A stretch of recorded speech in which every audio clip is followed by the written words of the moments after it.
Welcome to the second day of the SLTV Proseries Season 11, everybody. It is going to be the lower bracket, Balkan Bears Corleone versus AlbumSheet. Both teams heavily just backed up by stand-ins at the moment, unfortunately. I guess just roster shuffles incoming, maybe somebody's still just partying from New Year's, who knows. But we are here, we're HeflaTV, I'm Coucher, I'm joined by Mr. Blackadder, man. How you doing? Not too bad, not too bad. It's going to be an interesting series, I believe. You do mention there's a lot of stand-ins and possible roster shuffles, but these two teams, even with the stand-ins, they sort of have a bit of a reputation, I think is the right way to put it. Yeah, it's Welcome Bears definitely they are known to just run any kind of crazy, almost anything your imagination can just mix up. BBC have Call a played it. Shrek, call a Shrek, call Skywrath Mage with an Aghanims. Oh, I have seen some fun things casting BBC in these last few months. They are a fun team to watch. Same applies to AlbumSheet by all means. They're both very fun, aggressive teams. Balkan Bears, when I say aggressive, I don't think that justifies it enough. Overzealous. What's a bigger word than over aggressive? Relentless. Yeah, it's probably the right way to describe possibly even both teams, like you said, even AlbumSheet running some slightly different strategies and really aggressive play style as well for AlbumSheet. So theoretically should be a great game. We'll see how the stand-ins will actually impact them, if it's gonna just change their playstyle. But Balkan Bear starting with a Centaur, I guess aggression is still go. Yeah, I thoroughly expect aggression, and this feels like Balkan Bears to me. First pick Centaur War Runner. It's what I tend to expect from these guys. Something aggressive in the offlane. I've seen the Clockwork on occasion, but Centaur is the hero I associate with them in the offlane. So for Album Sheet now, if they want to pick up their own offlaner, Tidehunter would be available. Just a solid hero, pretty much in any single game. Tidehunter is really never completely bad or anything. So that's a possibility. If not, you can go for like a Skywrath Mage plus Ogre, Skywrath Mage plus really anybody for that matter, or something else. Do you think there's like a certain hero that should get picked? Oh, I guess Brewmaster might be one. No, Brewmaster got hit with a bit of a nerf stick. I don't feel like he's the right pick right now. But the fact that Tide got through, I mean, I would expect a Tide pick, and then it could possibly be I was going to say an Ogamachi tri-lane, but if you put a Centaur up against the Tide Hunter, that's a pretty even lane on both sides. It'll come down to forced mistakes more than anything. Now we see the Ogre pick up for first. Do we get the Tide Hunter for second and get my expectation? I would think so, but with the Ogre, this could be an aggressive tri-lane. It could be a defensive tri-lane. Oh, there's a Mirana. So it looks like there's your roaming duo. Ogre stuns, Mirana arrows. Does feel aggressive. Really Well, does feel aggressive. we'll see if it's gonna actually be the supporting duo or not, but I guess that's the beauty of a Mirana all in all as well. You can just run her in multiple lanes. Just support, mid lane solo, carry tri lane, solo off lane, like anything almost. I guess jungling Mirana is kind of weak, but even then you can try to like leap onto a hill and right click from there, something like that, just make two. But that's a little pick for Balkan Bears. It's not that common of a support hero these days, but the heal can definitely be strong, especially if you should somehow get the units to actually get the Shadow Wave bounce off. One combination I've seen is like Dazzle, Tusk plus really anybody. You snowball everybody to the hero, then Shadow Wave to follow up with the massive burst. But we'll see. I mean, Dazzle definitely nice defensively as well. If you anybody gets caught by an arrow, you just Shallow Grave them up and maybe you can even make the escape. One of my preferred favorite combinations with the Dazzle Shadow Demon, because it lets you play very aggressive. It spawns the two illusions, heal the illusions. That's two sources of physical damage minimum, especially if they run it in. I've seen this from Balkan Bears, and this is the Balkan Bears, you've got to remember. A Dazzle, Centaur, Shadow Demon aggressive try. That kind of thing can do a lot of damage, and now we see bans on the Night Stalker. I wonder. But again, this is the Balkan Bears, so it wouldn't surprise me to see a Dazzle core. Sure, very, very, very rare, but it's the Balkan Bears for Christ's sake. Yeah, I think I may have even seen them once play a Dazzle Core. I've definitely seen a Dazzle Core a couple of times, all in all. Even Fnatic, I think, played it a couple of times in the past. But that was like two something years ago already. In any case, next set of bans, Death Prophet as well as a Night Stalker taken out by BBC. I guess Death Prophet isn't that popular for a hero these days, but still a worthy ban. I mean, Exorcism, it's just really hard to fight against, even if you do have the bonus armor coming in from the Weave. But Album Sheet, a Timber Saw ban feels extremely specific. Yeah, it does. It's not one we normally see, but it is what can be a very aggressive hero. He is quite powerful in the mid lane still. A Blink Dagger can do a lot on him. He can control lanes, he can be very aggressive, he can put the fear of hell into the enemy. And, well, speaking of fear of hell, Axe, looking for aggression, there is probably the king of it. We're looking for some good aggressive dunks, some air, whoever is going to be playing it. I mean, I think it was you that joined me when we were casting 4 Rankers and Sea Captain. This would be about 2 weeks before Christmas, I think. We had Air Matuberman in playing Axe, and that was quite fun. But for Balkan Bears, I'll opt for the Witch Doctor. Death Ward's going to be quite nice, good physical source of damage. You mix in the Weave, and that does get quite potent. So there is some potential synergy right there. Of course, you've got slows, stuns, heals. I'm liking this. They can keep the healing going, keep the momentum moving in a lane. I'm expecting another source of physical damage, though, on negative armor, because it does feel like this is a bit of an armor strat. It most certainly does at the moment. To be honest, I wouldn't be too surprised if there's something like a Slark coming out from BBC, just kind of an aggressive core hero. But never mind, Album Sheet picked it up before, so I guess for BBC, no option for that. But I do like the Witch Doctor for everything that you mentioned, and also the fact that now that there's an axe on the board for Album Sheet, you cannot really rely on Shallow Grave to keep people alive. So just between the Shadow Wave and the Voodoo Restoration, that's already quite a lot of heal. So if you can manage to survive the Berserker Skull, there's a decent enough chance that you're gonna escape. I'd agree to that, and this is what I'm thinking of the strategy right now. You've got your Dazzle, your negative armor. Your Witch Doctor has some synergy with the Death Ward. Centaur, not really a physical damage hero, but Void certainly is, and Void can do quite a bit on low armor targets. His physical right click's going to hurt. He just needs some attack speed now, and that's the standard build we'll see for a Void. He'll get some form of attack speed, and then he'll be fine. He'll be hitting like an absolute truck. Of course, Void's going to need a little bit more time to come online than, say, a Slark will, but with the Bulk and Bear lineup, we need one more hero that can capitalize off negative armor. Templar Assassin wouldn't really be a bad pick right now. To be honest, it really wouldn't. For Balkan Bears though, if they go for TA, the thing is that they're gonna have Slark on Album Sheet to deal with the refraction charges, even Battle Hunger a little bit from the Axe and Ignite from the Ogre. But never mind, it's gonna get banned out anyway, so just too many heroes, man, we're not gonna see here already. But now for other potential mid laners, I mean, Death Assassin I think would have fit the bill in a sense that also provides just late game insurance kind of. Whereas if you go for example like a Puck, although Puck can still do a lot in the late game as well, especially if you go for like a Hex on top of just having the Dream Coil and the Waning Rift, it might not be the best option. So do you think something like a Shadow Fiend would fit the bill? Also another source of minus armor with the presence of the Dark Lord, or is it just a little bit too weak in some sense? Well, Shadow Fiend is a hero all about positioning. If you can play it around, say, the Axe and the Slark, yes, it will work. It will be very nice. The negative armor will be good. And if you can land the Chronospheres so the the Shadow Fiend can walk up and just channel next to it, that'll be completely fine. But you have to always respect the Axe and the Slark. Because if you're a Shadow Demon, I did it again, Shadow Fiend, and you get caught, you're dead. That's it. Especially with Sven on the board now as well. You're looking at a lot of potential damage front-loaded from spells alone here. Stormbolt, Pounce, hell, multicast Ogre Magi, the Terror himself. I'm not actually sure who I favour in this one, as we get the Ember to round out the lineup for the Balkan Bears. Not the negative armor hero we were looking for, but certainly a little more survivable than a Shadow Fiend will be, considering his escape maneuvers with the Flame Remnants. I do like this pick-up, and thing is, I look at Balkan Bears lineup and I feel like it's a little bit greedy.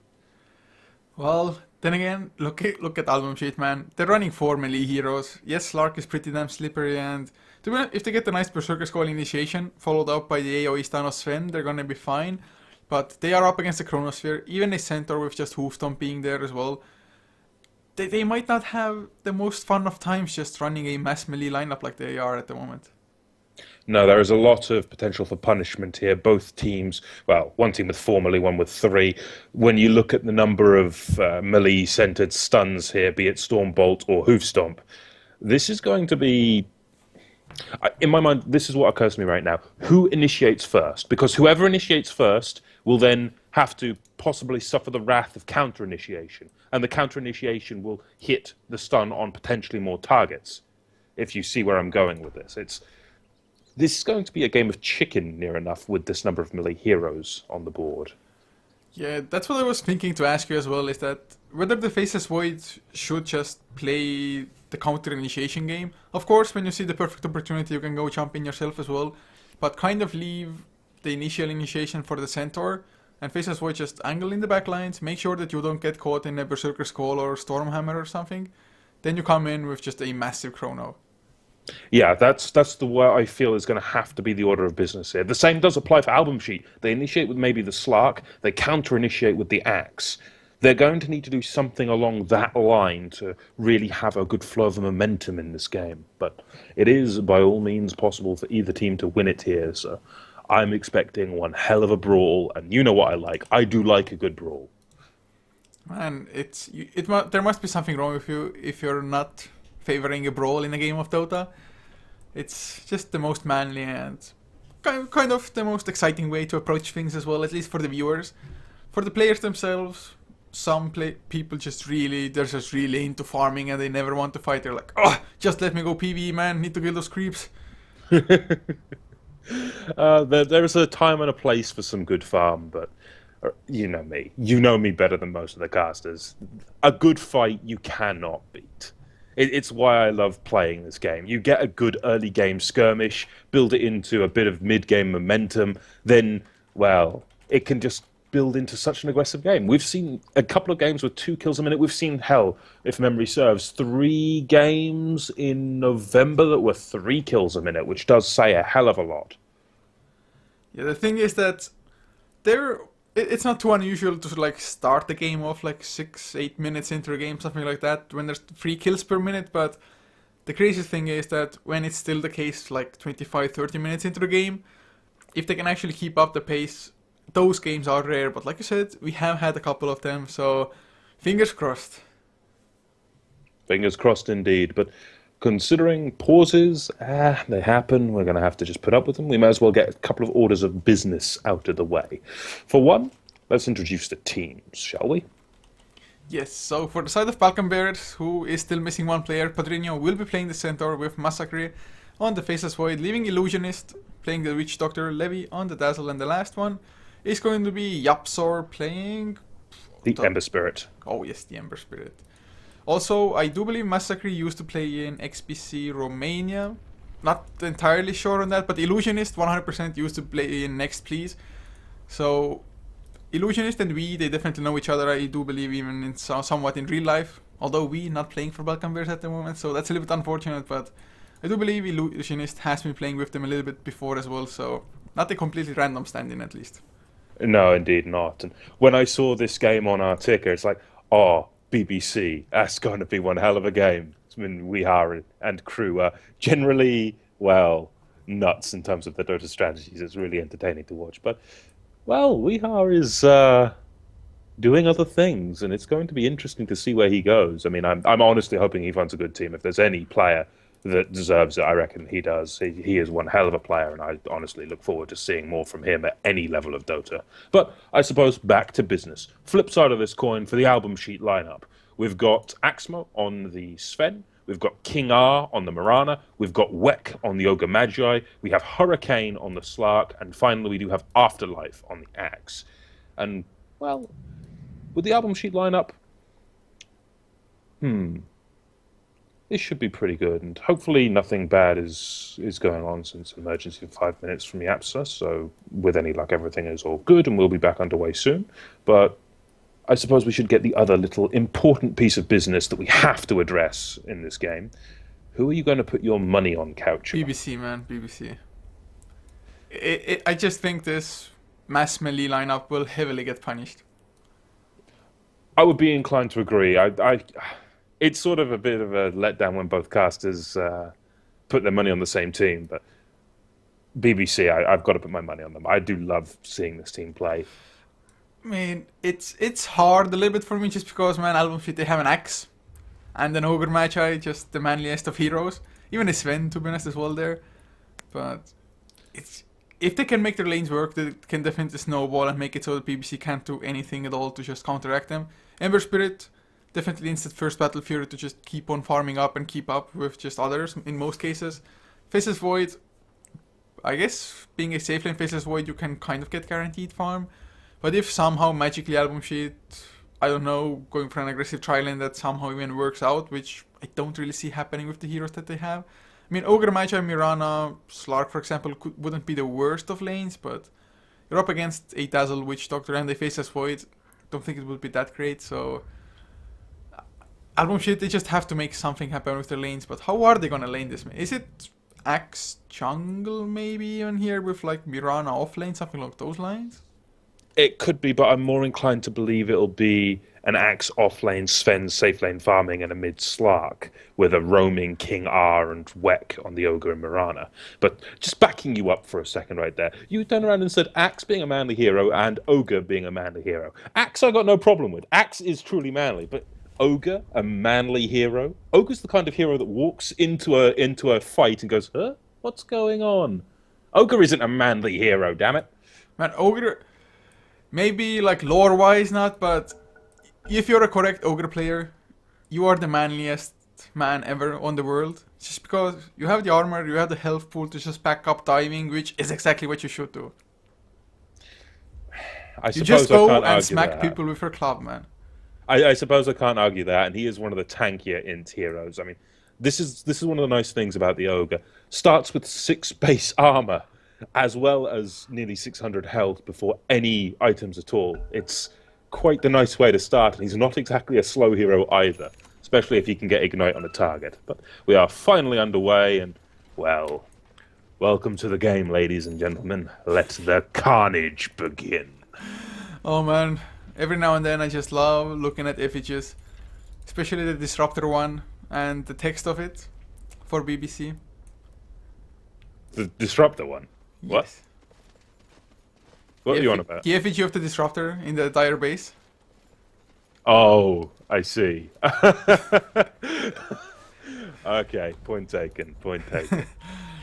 But BBC, they are going for some early rotations into the enemy jungle S5, and Hurricane, unless he's careful, he might get caught. There's the time walk, doesn't really connect, but the bounce gets blocked, and Hurricane, there's no escape. Hoofstomp will follow the Shadow Wave. Patrinia picks up the first blood, which means faster blink for the Centaur. I mean, Massacre with the time walk, but they got to block the pounce anyway, so that's all they needed. Yeah, that was really good positioning coming out of the Faceless Void there. I mean, Massacre, well played, lad. He's going to set up, get his team the early kill, and, well, as they rotate away to their lanes, it seems we're going to have an off-lane Faceless Void potentially here, and Yaps are going to be handling the mid lane. We do have rotations away by both Padrino as well as Illusionist, so it does look to be a potential Centaur tri-lane, or at least Centaur safe lane. I mean, the supports can rotate around and cause havoc everywhere. It's the nice thing about this pairing. They've got good slows, they've got the stuns. It's a very powerful combination that can work here. So, looks like BBC are going for some form of dual lanes, which, to be honest, has become a lot more popular ever since 6.82 even. So, it's definitely viable if you can make it work for yourself. The one downside always is that the enemy offlaner will also get a little bit more, and Axe being up against a Centaur, that matchup, if it's just 1v1, Axe usually pretty much rapes it. But that depends on what lane you're in as well. If it would be like Dire safe lane Axe, then he would have the advantage of just pulling through to the side camp, going there, then going to the creep wave and whatnot. But how much can a Witch Doctor actually do to an Axe? A Witch Doctor really can't. I mean, the nice thing about Witch Doctor, he does have a good high base attack, but it's not really going to do too much unless Illusionists can, say, catch him at a creep camp and bounce the cask at level 2 between the creeps and the Axe. But I'm not sure if he's going to be able to do that, considering the Axe is going to be spending most of his time on the lane. Then again, Afterlife could at least cause quite a bit of trouble here. There's the call, doing a lot of damage to Padrino, but he's just going to be able to run away from this one. He doesn't have the duration on the call at this point, but it does give him the advantage of the extra gold and lane control, the pressure that he can sort of push out onto this top lane. So, looks like we have some ping issues for Illusionist, maybe somebody else as well. But Witch Doctor, the thing is, against Axe, if you get caught, and there are just a few spins, you're screwed just because you're working with 0 base armor. And counter helix, it is physical damage, so if you get caught, you're more or less screwed if there are a decent amount of just creeps around. But not too sure if they want to remake or what, or just try to wait it out, or... And also, one thing we didn't even just go over yet is the mid lane Sven. To be honest, I guess he won't get punished too hard, or maybe not at all by an Ember Spirit, but definitely not the most conventional laning for a Sven. Or, I guess Sven really a non-conventional pick to begin with, but Sven mid lane, what do you make of it? I've never actually seen a Sven mid lane in a pro game, so I can't really give any kind of analysis on it that makes sense. I mean, high attack damage, sure, brilliant for the mid lane. He's up against another melee. He can pseudo punish if he picks up the cleave. It'll have the downside of pushing the wave. I honestly don't know, but the Sven in general, in the grand scheme of this game, I like quite a bit, considering Warcry, a good burst of armor, something that can be used to counteract the weave. I mean, in the long run, Axe makes a lot of sense, but in the short run of the mid lane, I am just not sure. He's going to need to be very wary of rotations and ganks, of course, since Sven isn't exactly the quickest hero in the mid lane, but I suppose if any kind of aggression comes out of Yapsa, he can respond with the Stormbolt and run away. That is true enough, and well, at the moment, the smoke is coming from Wek and Kingar. They want to go top lane. If Axe gets a Berserker's Call, there's the Paralyzing Cask. Oh, the perfect time illusion. He gets arrowed. Ignite to fall as well. Should be an easy kill, I believe. And that is going to be a kill indeed. Wek picks it up with the club. So, just BBC, they were the ones trying to go for Afterlife, but even had the gank not come in, I don't think Afterlife would have died there. No, Afterlife would have been able to escape that one, I feel. I mean, even with a double stun coming out, Afterlife has so much armor and it's just damage block right now. Sure, you can burst an Axe down with Double Edge, but Double Edge just doesn't have the levels needed at this point. He needs at least level 3, if not level 4 on it to burst an Axe. Otherwise, the Axe will just taunt, run away, and potentially kill you with a Culling Blade or a Spin. But I'm wondering what's going to be happening on these other lanes, because if we take a look, King R's trying to set up for an arrow on this mid lane, and if they can land an arrow onto Yapsa, he's not going to have the survivability, considering it'll be followed up by a Stormbolt. Speaking of Stormbolt, it's going to lead first, arrow going to fly in second, it connects, full duration, Yapsa possibly going to fall in this mid lane. There's just no way he can survive this, really, is there? If only the Flame Guard would guard against physical damage as well. So he goes down, really nice gank from AlbumSheet coming out. They are really making good use of just the aggressive support that they have.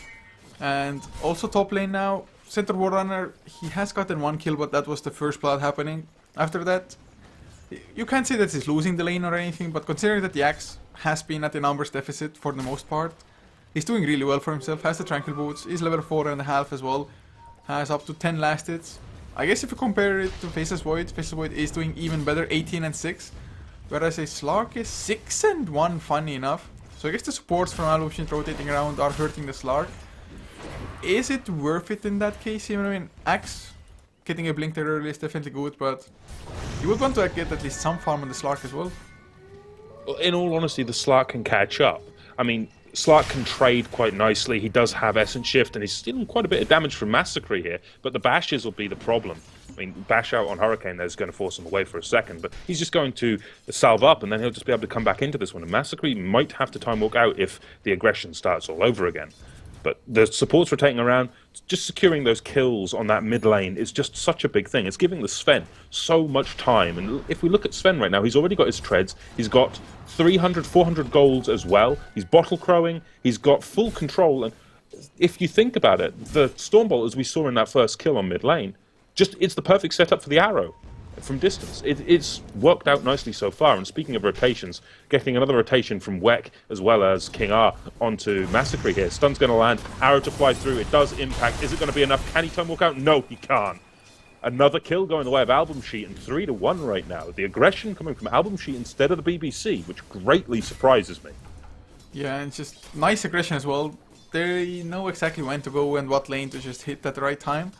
And the thing was that Faceless Void, he knew that if he tries to time walk, the animation takes too long and he's gonna get arrowed. So he tried to outrun the arrow, but just the arrow came at too close of a distance. So really nicely done by AlbumSheet. just Stormhammer, mid lane to just harass. He has a full bottle after all, so if you want to get some health back... Oh, but there's the Searing Chains. Oh god, the Shadow Wave Bomb. But with the Warcry, gonna outrun them anyway. So, Balkan Bears, they have their work out for them. Axe doing really well for himself. It's not like he's super close to a Blink, not gonna be the fastest Blink ever, but has rotated into his own jungle now. Gonna be getting some guaranteed farm. And for Balkan Bears, at least Faceless Void, even though he died, still getting a pretty nice amount of farm from the offlane. Yeah, he's getting the good farm, and that farm is honestly what matters. If he can get some attack speed up, as we said during the draft, he's going to be golden. I mean, treads. I don't think Midas in this game, but going into an Aghanims, I don't think it's the right call this game. As much as it's rare, and this is something that is done on occasion, I think a Orchid would actually quite work out for Massacre. Sure, it won't give him any health, but it'll give him attack speed and mana regen. Plus a silence. I mean, it's rare, but it does make a lot of sense. How necessary would the silence be, though? It will deal with Slark, it'll deal with possibly the thing is Sven. that it's not a guaranteed way to deal with a Slark. No, it's not guaranteed. You need to really catch it when Dark Pack's on cooldown, but it can do a lot of damage in this game. And then from there you build into, say, a BKB, then you start to tank up on the Void. I've seen it done a few times by a couple of the pros when they've been scrimming, so it's rare, it's done, but it might be the order of business here. I mean, what else would you go for in this game? The Aghanims I don't think is the right call. You could go for traditional and go for something along the line of the Midas into maybe a BKB or MKB, but what really do you feel would the Void go for if it's not going to be the Aghanims? I think it's just probably going to be like the standard start, go like Mask of Madness, maybe Maelstrom as well. Aghanims, arguably, yes, might not be the greatest of things, although I wouldn't mind it too horribly. It gives you some tankability, so if you get jumped, you're not going to die instantly at least, or you shouldn't. So that's one thing. Mid lane in the meantime, Yapsor takes a lot of damage from his Sven. Didn't have the Flame Guard activated while he got Stormhammered, but I think Aghanims actually wouldn't be too bad, just because I don't think they're gonna lack for damage with them having a low cooldown Death Ward as well as an Ember Spirit around.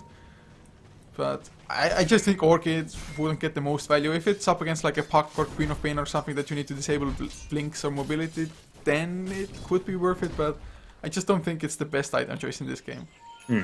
Well, there's another Stormbolt going, oh, but it's a nice jump away by Yapso, so he's going to escape that one. I do hear a Stampede up on that top lane. They're trying to bring down Weck. The burst damage is there, but the Maledict comes after the double edge. Still should be more than enough. Arrow's going to fly, does catch Padrino, and Weck will fall to the damage over time from the Maledict. This is the thing that I'm going to draw a parallel with. Padrino doesn't really want to stop this. He's just continuing going. King R could still be in trouble. He should be able to escape this one. He doesn't have that leap, though. In comes the double edge, and that will clean up the Mirana. A tad overextension coming out of the AlbumSheet line up there. And mid lane, Yapsor tried to harass Sven a little bit as well, but Sven just a tiny bit too tanky, especially with the magic one being there as well, and the bottle. And that's the Hand of Midas for a Faceless Void, so I guess you just start safe with that. I guess with the Hand of Midas you can at least guarantee that you're going to be able to transition it to more than just an utility Void. It's not a bad thing, and it's a decently timed Midas as well. But we'll see how much you can make use of the Midas. Yeah, the Midas is going to at least help him set up and get a bit of level acceleration going. But what you mentioned about a Mask of Madness, we both agreed that this game was really a game of chicken with who initiates first and who counter-initiates. Do you really reckon a Mask of Madness is the right call for a game like that? I mean, the extra damage taken is going to be such a big thing. It's just, even if it's not the best choice, a lot of the times you see the players making those choices just because they're so used to getting some certain items and certain heroes. So I think it might be just one of those games here, although with the Midas you don't really need the extra attack speed. Oh, Hoofstomp does miss thanks to a nice pounce, but the Stampede, they still want to catch up to Hurricane. He pops the Shadow Dance, he's gonna be fine for now. Afterlife wants to get the kill, gets the Berserker's Call onto Padrino. Do they have enough backup? With the Stormhammer they should, theoretically, but we do have Levi there. Afterlife does have his ultimate, so never mind. Axmo, he's going in, maybe a little bit too deep. Massacre, he has the ultimate. Time walks away first. There's the Fire Blast as well onto Levi. Well, he's gonna be a casualty. Dunk. You could see it coming, man. You could see that one coming a mile away. You saw the axe coming up. Afterlife playing the Air Jordan of this team, and if we can see dunks like that repeatedly on the shallow grave targets, I feel that AlbumSheet could quite comfortably take this, even though we did both put our money on the Balkan Bears. So looking at the net worth charts, it is just the Sven leading the way at the moment. 4.9k net worth, almost 5 even. But the second one is Padrino, and so far with the Blink Dagger, has accomplished a reasonable amount, has gotten 2 kills. Tried to angle for a third right now as well, and did make the escape. And also you can see that Stampede is such a great ability. Kingar, oh, what a nice deny of the double damage rune. Definitely a rune that you do not want to give away to an Ember Spirit. No, especially when Ember's starting to get those levels up. He's got Sleight of Fist now. That could be quite the nasty harassment tool, but of course denied in this case. We do have a bit of a setup potentially happening on this bottom lane. Padrino's hiding in the tree line. He does have that Blink Dagger ready to go, of course, and Hurricane could be the next casualty here if he isn't careful. And just look at this. It's hiding in the side. But look at Afterlife. He got this blink on the Axe as well. He's also hiding. But there's the Chronosphere onto Hurricane. Can Axe get the perfect Berserker Skull? He can catch 2 at least of them. No double H to follow up. That actually saved them, Levy. He gets stunned. They get the extra movement speed. Hoofstomp just too late. He finally catches Afterlife. There's the Paralyzing Cask as well. With the Maledict to follow the Death Ward. They're gonna get the kill. Bernino drops low from his own double H, but he will survive. But it was a 2-for-1 in the end, as Faces Void also went down, trying to chase down. I do believe it was the Slark. And that's the perfect example of what we were meaning about a game of chicken. Whoever initiates first has to be wary of the counter-initiation, from the X in this case. It was quite the sneaky thing from both teams to have players hiding in the side jungles ready. But I'm expecting more carnage of that level in this game. It's just the way it's going to unfold in my mind. Yeah, it's also, I have to say, Axe, he pretty much found the perfect positioning for the Berserker Skull. There was no way he was gonna hit all 3. But catching the center, preventing the double H from coming out onto the Slark, made it so the Slark just activates Shadowlands just fine all of a sudden. Really well done by the Axe, just first showing of the Blink Dagger, paying off heavily. Indeed, and if they can keep just being aggressive to that level with the Blink Daggers, this game could just snowball into such a kill-heavy game. But tactically, and with the idea of fighting tactically as well, it's going to play out, I reckon, fairly smoothly. Both teams can just start to force towers. We're going to be looking for some possible tower trades here. If we was to take a look, Massacre is already trying to position for it. He's going to have to time walk away from Hurricane. But this is the other thing that we do have to take note of. The Slark in this case. We've not really been focusing all too much on him in the last few minutes, but he already has his Ring of Aquila and full power trades with a bottle. So from here on, what do you build? Do you go for the BKB and try to tank up, or do you go for something else on the Slark in this game? Where do you feel that he's going to go? As now we get the blink in from the Axe, Massacre in a lot of trouble. There's the dunk, and Afterlife will take the kill. So for Hurricane, I think it's probably going to still be a blink, although I don't think they just necessarily need the Blink Dagger initiation from the Slark just because they do have the Axe already. And Blink, like you said, might just leave him a little bit too squishy.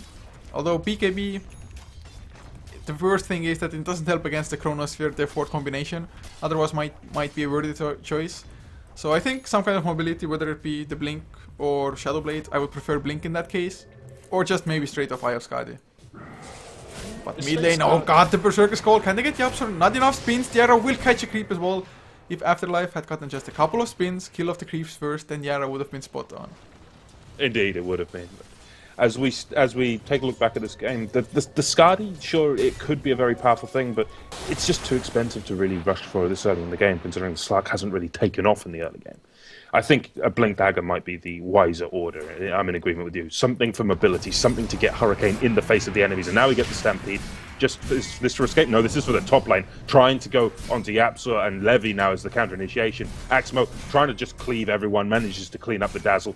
Now looking for potentially more? No. They're going to probably push the creep wave here and go for the tower. But on the bottom lane, the aggression hasn't ended. Hurricane gets caught by the Chrono, as well as the Death Ward in the sideline. But Afterlife's going to cancel that, and now Hurricane fighting back through. Time walk away by Massacre. He doesn't really want to get caught, and now you've got the Maledict and Cask bouncing around. No one has died. Can Illusionist get out as well? Yes, he damn well can. It's a complete stalemate on this bottom lane. So Afterlife now, he should have gotten the Berserker Skull off onto the Witch Doctor. He saw him as well, but the pathing kind of made him back off because the road was blocked with the Witch Doctor there. If he had just popped... Oh, never mind. Axmo finds a kill on the Illusionist. That Blink Dagger on him paying dividends. And Yapsor, he comes in, 3 right clicks and he's down to quarter of an HP. That is the power of the Sven. Can he actually get the kill as well? With the Remnant, Yapsor should have the kite ability and exactly what he does. And now Axmo, he's in trouble, completely out of mana. Levi comes in as well. Searing Chains, Poison Touch, Shadow Wave used. Axmo still has the God Strength activated. Is he gonna win the fight? Nope. Not with the Shallow Grave being there, but my god, did Sven come close. Indeed, the best part of that entire fight, though, is the dunk that cancelled there by the Dazzle, I believe. But now in comes Padrino looking to try to seal the kill. Afterlife should be able to escape this one. He should be tanky enough. Nope, Blink Stomp. There's going to be none of that. Double Edge to seal that one. And, well, what I was going to say was when the Sven threw that Storm Bolt in the attempt on the Ember Spirit's Remnant took him over the path of the Storm Bolt, so it cancelled out instead of chasing the Flame Remnant until its expiry. Well, to be honest, you cannot be chasing until it expires, kind of. Just because it lasts for, I do believe, 30 seconds, if I'm correct. I phrased it wrong then. If the Remnant didn't travel over the Storm Bolt's path, it would have hit him when the Remnant's path thing ended, when he came out of it. But because it did, it cancelled out and there was none of that. But now we get another initiation and, well, Axmo's having none of it. He's going to cleave another. Oh, God. I mean, this axe is getting fairly huge. If only he had an IO to back him up as well, he would probably just be unstoppable soon enough. But I have to say, BBC getting the kill on both the axe as well as the Sven there, it was so crucial for them. They were losing ground fast. They were just losing pretty much every single engagement for the past couple of minutes. But now, getting those few kills in return buys them some extra time. They aren't farming all that well still, but they are smoking up now with Padrino and Yapsar. So they want to go for something, double damage on the Ember as well. If anybody comes to the top lane, expect that hero to die. But there's a blink on Hurricane now as well, so they have triple blink initiation. Oh god, BBC, their Faceless Void is gonna have to be so ready with the Chronosphere for the counter initiation.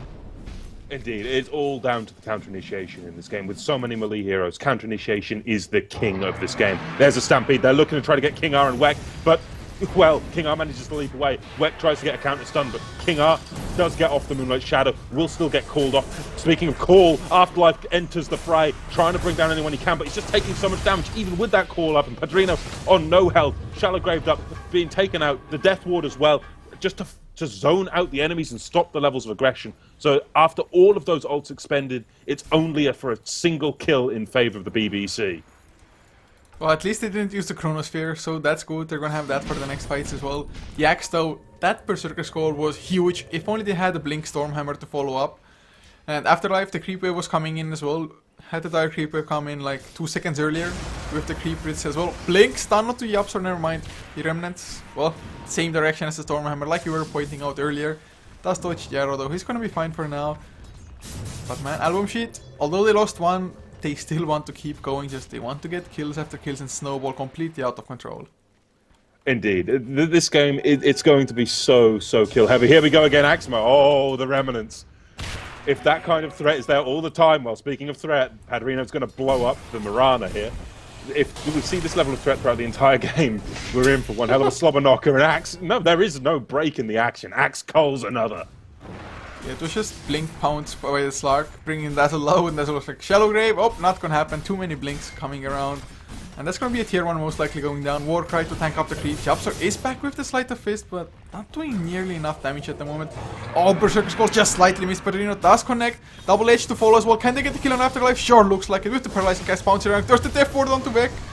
So, this time around, it's BBC once again winning an engagement. They even saved the tier 1 with that as well.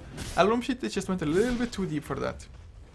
Indeed they did. Just one positional mistake can cause so much chaos, especially when you've got Yapsa just being a pest. He's not really doing much damage on the Ember right now, but he's just making the enemy hesitate in this case. He'll just come in, Sleight of Fist, which will do no damage because there are no Battle Furies, but it causes that moment of hesitation, of distraction, where AlbumSheet have to try to think, do we go for the Ember or do we go for the tower? It's that kind of thing that gave the rest of the BBC lineup enough time to get into the fight and just cause the damage they were looking for. Speaking of the AlbumSheet lineup getting back, they want to try to take this fight to tier 1. And I think they can, especially with that Moonlight Shadow call onto Massacre. If there's going to be anywhere near enough, Asmo comes in, does get the double Stormbolt. Padrino blinks into it. Now comes the look for a counter kill though. Afterlife will go down to the double edge, and now everyone's trying to run away. But Hurricane is in the fight doing some damage, and there's the big Chrono on 3. That's the counter initiation we were looking for, and Axmo will go down. Still, he does get one more Stormbolt off, and now you've got Weck going down, potentially Yapsa. The Ember just burning everyone. That aura doing so much damage. Godlike for Padrino. Double kill for Yapsa. Well, there's a tiny positive. Ogre Magi got the kill with Ignite onto the Faceless Void, but My freaking god, the initiation from BBC was nowhere near clean. The center went in, I do believe he got caught by a Stormhammer, I think it was maybe. So center got stunned, couldn't even use the hoof stomp as he jumped in under the tier 1 at first. But somehow, probably thanks to the Voodoo Restoration as well as the Dazzle Shadow Waves coming out, they managed to survive, turn things around, and the Chronosphere not catching a single teammate as well. That was the biggest thing about it. It was pretty much the most perfect Chronosphere he could have gotten in that situation. Indeed, it was absolutely marvelous to watch, and hell, Massacre massacred that one. There's no other word for it. It's his namesake, for Christ crying out loud. It's just perfect to watch that kind of thing. And well, if we take a look at the graphs after that little skirmish, let's take a look at the net worth. Back down in favor of the BBC after that chrono. That's just the massive level of destruction it caused. And experience as well, look at that graph drop. 3,000 experience lead for the BBC. Man, that fight was so damn huge. Now those Sven will have the BKB. Arguably, yes, doesn't really help up against Chronosphere, but even the Death Ward being, at least it's level 2 now, but without the Aghanim buff, it's not that scary if I think if you have BKB on you and you're a Sven, you have Warcry for the armor as well. But this Sven, a lot hinges upon his shoulders at the moment. Slark isn't all that farmed. Yes, he has the blink. I mean, there's a blink on Axe as well, but Axe relies a little bit on RNG, not all that much, but still a tiny bit, and just this positional advantage. Berserker's Call alone usually is not enough. You kind of need for the extra units to be there as well. Indeed you do. You really need more creeps around to really gain the maximum effect out of the counter helix, but still, it poses enough of a threat where, with a good initiation, the BBC have to really rethink things if things go awry like that. Oh, Axmo pops the Mask of Madness, looking for a good kill in the jungle. Will find Illusionist with the help of Hurricane, and that's going to be a kill going the way of the AlbumSheet lineup. But now, well, Yaps is going to have to run for his life, considering Moonlight Shadow's up. AlbumSheet want to keep the momentum and aggression going, but they're not going to find one quite yet. Still, a nice pick-off. If only they manage to just turn it into an objective now as well, that would be grand for them. I mean, Axmo still farming up, but so is Padrinho, for example, and having that Heaven's Halberd might come into play, although Sven, just now that he got the BKB, I guess you can still try to disable the Slark with it, if necessary, or once the Sven's BKB starts going lower, and even if not that, the evasion of the Heaven's Halberd for yourself is still gonna be nice. Indeed it is. Ooh, Massacre hanging around, not really wanting to overextend and try to take on the Axe alone in a creep wave. That might be a bit overzealous. But as it sits right now, do you really stand by your bet still at the BBC, or do you really think AlbumSheet can fight back into this one? It's a hard one to call, isn't it? Oh, it most certainly is. It's like we mentioned pretty much the entirety of the game. It hinges so much upon who gets the initiation, who is ready for the proper counter initiation as well. Although AlbumSheet, I think that at one point, like 5 minutes ago, they could have completely snowballed out of control, but BBC managed to stop the bleeding and even get a lead for themselves. But it's still really anybody's game, and Ember Spirit at the moment, for example, not going for a Battle Fury at all, so his farm won't be all that great most likely. So that's one downside. Thank god that the Faceless has the Midas, going for a Crystallis next, so straight off damage build. But what do you think of Ember Spirit not going for Battle Fury and most likely building a Eye of Skadi straight up? If it's an Eye of Skadi and he can finish it, the investment's going to be perfect. But if he gets held up, if he gets killed, and their problems arrive from that, I don't really think it'll pay off. But Axmo might actually be in trouble. Long-range Poison Touch. If they can catch Axmo and bring him down, that's going to be pretty huge. But he's going to blink away before the stun hits. But then again, oh, quick Stormbolt coming onto Padrino. Now he gets the Hoop Stomp, but it's going to be instantly removed by the Dark Pact. And, well, nice little escape move there by the AlbumSheet lineup. But so Poison Touch is too weak of a spell to cancel Blink Dagger, I guess? It takes a tick of 20, I believe. Just like when you're breaking a salve, it takes a tick of 20 to break it. Okay, so thanks to the Warcry, his armor was enough to make the 32 tick of physical damage be less than 20. As far as I know, that is what happened there. If you can keep the high armor with the Warcry and just escape like that, perfect. They're going to be just checking the tree line for anyone hanging around, just in case. But I reckon we could be looking at a push maybe on this tier 2 if they want to maintain momentum on this top lane. maybe force a fight onto the bottom lane. That might be wiser considering the tier 1's still standing. But I believe you asked about the Ember Spirit. Yes. Coming back to him now that we've had a bit of a lull in the action. If it is a Skadi, sure. But in this game, considering they've got so much damage coming out of, say, the Centaur and the Void, hell, Death Ward as well, I wouldn't be averse to seeing it be a Sheepstick instead, considering Sheepstick's pretty good on all heroes near enough. It's going to be a Skadi because he has the second ultimate orb as well, and to be honest, against the lineup of AlbumSheet, I don't think it's going to be all that bad. 4 melee heroes. Sven definitely does not want to get kited around, but just one Sleight of Fist, everybody will get slowed. So in that sense, it's not that bad of a first item to go for in this particular game, and since Faceless Void is going for the pure, just kind of one position role kind of item, just full on damage almost, Ember Spirit doesn't really need the Battle Fury that much this early, I think, so it's a fine item choice. Maybe not that traditional, but not less weak because of it, or not weaker because of it. No, I completely agree with that. I didn't actually check the courier, so I didn't see the second ultimate orb, so full Skadi I can completely see being the order of business here, especially considering so many melee heroes. I mean, the Ember can do a lot of damage to this, but I am very surprised because of so many melee heroes we're seeing no Battle Furies. All of those melee heroes, you would think, oh, let's cleave everything, considering, hell, the ABCs of this entire game are always be cleaving. It seems to be the rule in this one. Sven, you would think Battle Furies and an Ember normally, but hell, you've got damage coming through from Double Edge, which is of course cleaved. Quite a few nice setups here. A bit of a lull in the kills right now, but oh, speaking of lull in the kills, I tell a lie, Illusionist gets dunked. And sad support life, but for BBC, I think they're rather happy that it happened to a support rather than a core hero.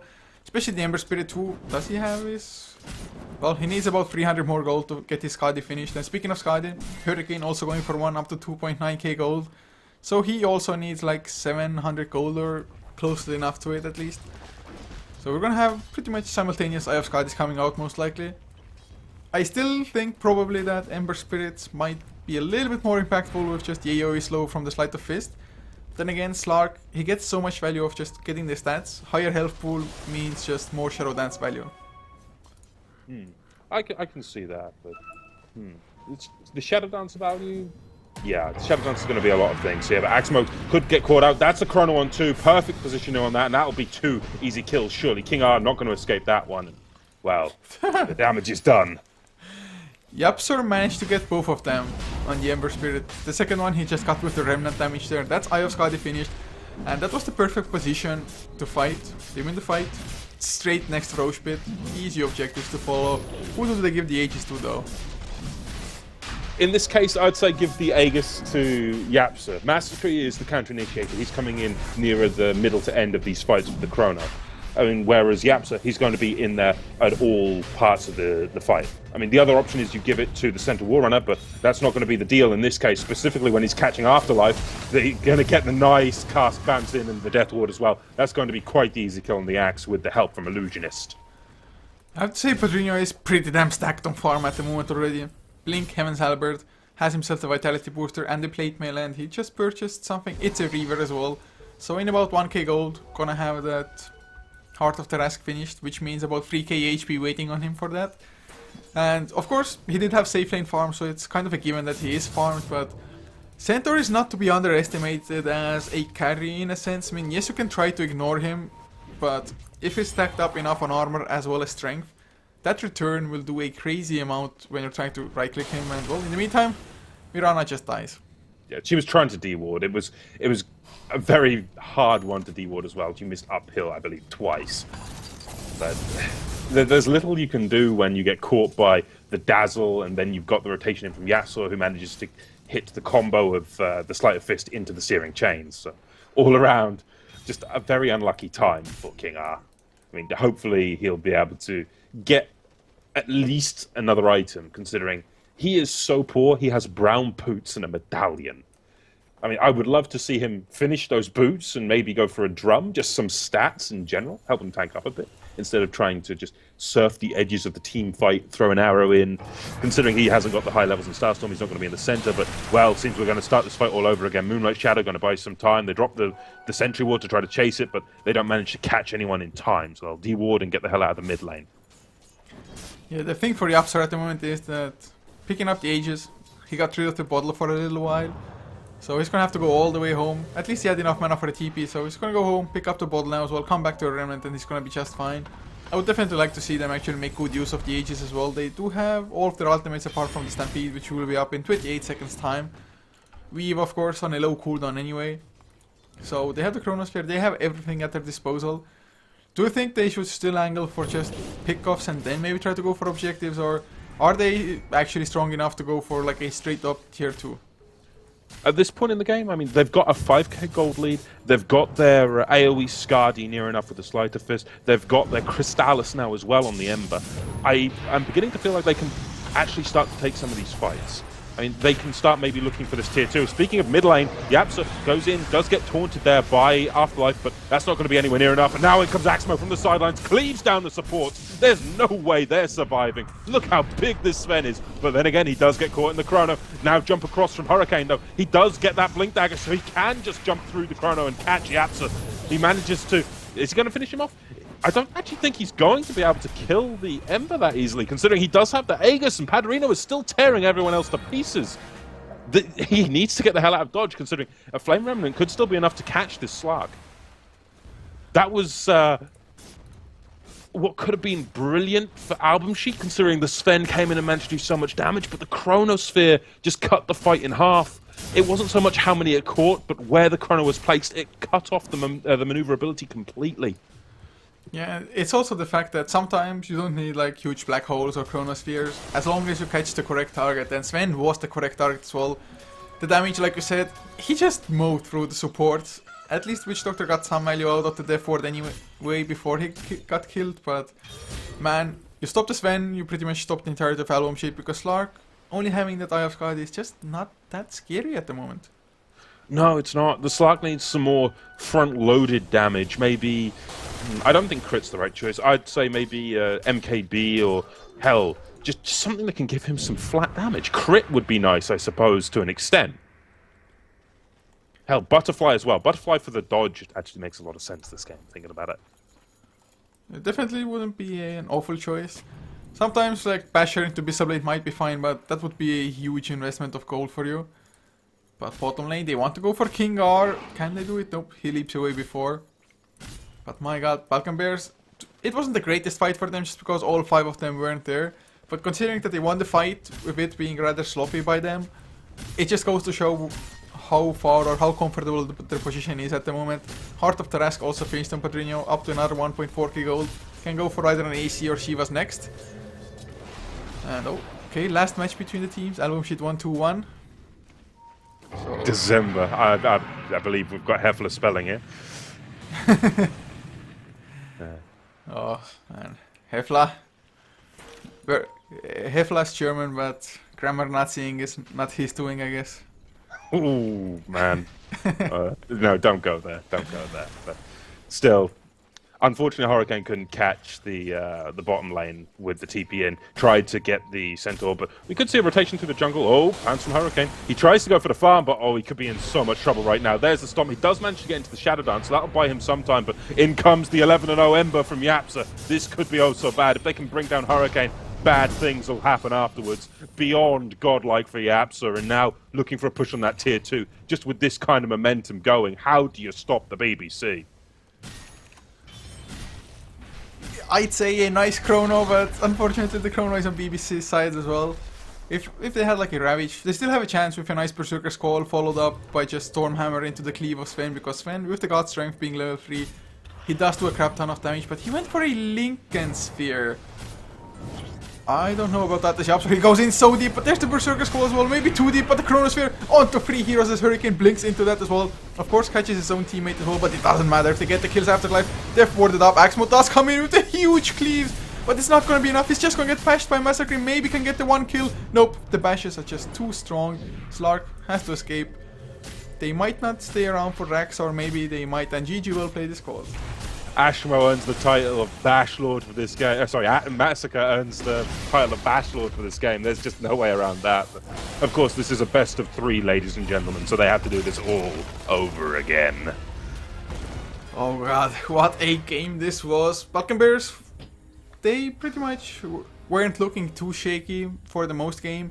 One point AlbumSheet it looked like they might snowball, but then Balkan Bears turned it around with one nice fight and they just got the lead and never let go from there on. But guys, like Black mentioned, it is a best of 3, so we're gonna head into game number 2's lobby now. We'll see if the draft and the gameplay will favor BBC once again for them to take it 2-0, or can AlbumSheet repeat their performance from December from the BOCE and come out 2-1 in the end.